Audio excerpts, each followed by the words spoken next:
জনাইছো এক গুৰুত্বপূৰ্ণ খবৰ হাতত তালিকা লৈ সাজু মুখ্যমন্ত্ৰী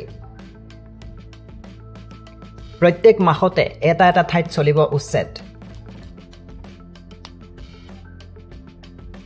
এটা দুটা শিলগুটিয়ে আমাক ভয় খুৱাব নোৱাৰে এইদৰে মন্তব্য কৰিছে উচ্ছেদ হবই কোনেও বাধা দিব নোৱাৰে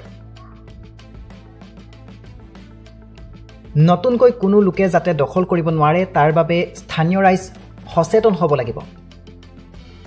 স্থানীয় ৰাইজে প্ৰতিবাদ কৰিলে নতুন মানুহ নাহে কিন্তু ম্যাদী মাটি বিক্ৰী কৰাৰ ক্ষেত্ৰত সাৱধান হ'ব লাগিব অসমীয়া মানুহ বা ভাৰতীয় নাগৰিক এতিয়া সাজু হ'ব লাগিব অসমীয়া মানুহ বা ভাৰতীয় নাগৰিক এতিয়া সাজু হ'ব লাগিব মুখ্যমন্ত্ৰী ডক্টৰ হিমন্ত বিশ্ব শৰ্মাৰ ডাঙৰ মন্তব্য কি কৈছিল মুখ্যমন্ত্ৰী শুনাই ল'ব খুজিছো আমাৰ অসমত বহু লাখ বিঘা মাটি 29 লাখ বিঘা মাটি এবিঘা দুবিঘা নহয়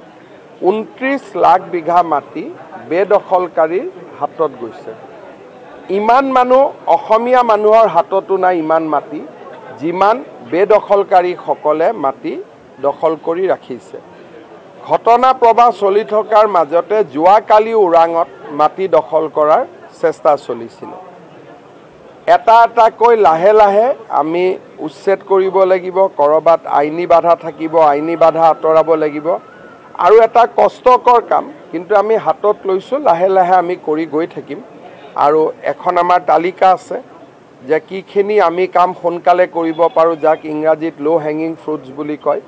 আৰু আমি প্ৰত্যেক মাহতে কোনোবা নহয় কোনোবা এটা জায়গাত কৰি থাকিম মোৰ এটাই অনুৰোধ থাকিব যে যিখিনি হল হৈ গল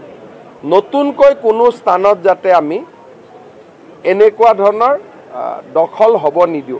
স্থানীয় ৰাইজে প্ৰতিবাদ কৰিলে বা স্থানীয় ৰাইজে আপত্তি কৰিলে তেওঁলোক নাহে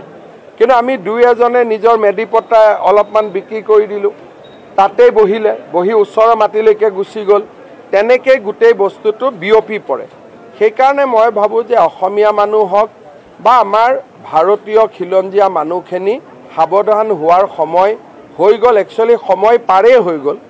এতিয়াও যদি আমি অলপ সাৱধান হ'ব পাৰোঁ হয়তো আমি জাতিটোক জীয়াই ৰাখিব পাৰিম যাৰ উচ্ছেদ হ'ব তেওঁলোকেতো অলপ ৰিয়েক্ট কৰিবই কিন্তু আমি এটাই কথা জানিব লাগে যে বিজেপিৰ চৰকাৰ চলি থকালৈকে আমি শক্তিশালী হৈ আছোঁ আমি আপোচবিহীনভাৱে কাম কৰিম গতিকে এটা দুটা শিলগুটি আমাক ভয়ো খুৱাব নোৱাৰে আৰু মই ভাবোঁ যে ৰাইজে আমাৰ লগত একেলগে থিয় দিলে আমি লাহে লাহে অসমখনৰ ভূমি বেদখলকাৰীৰ পৰা আমি মুক্ত কৰিব পাৰিম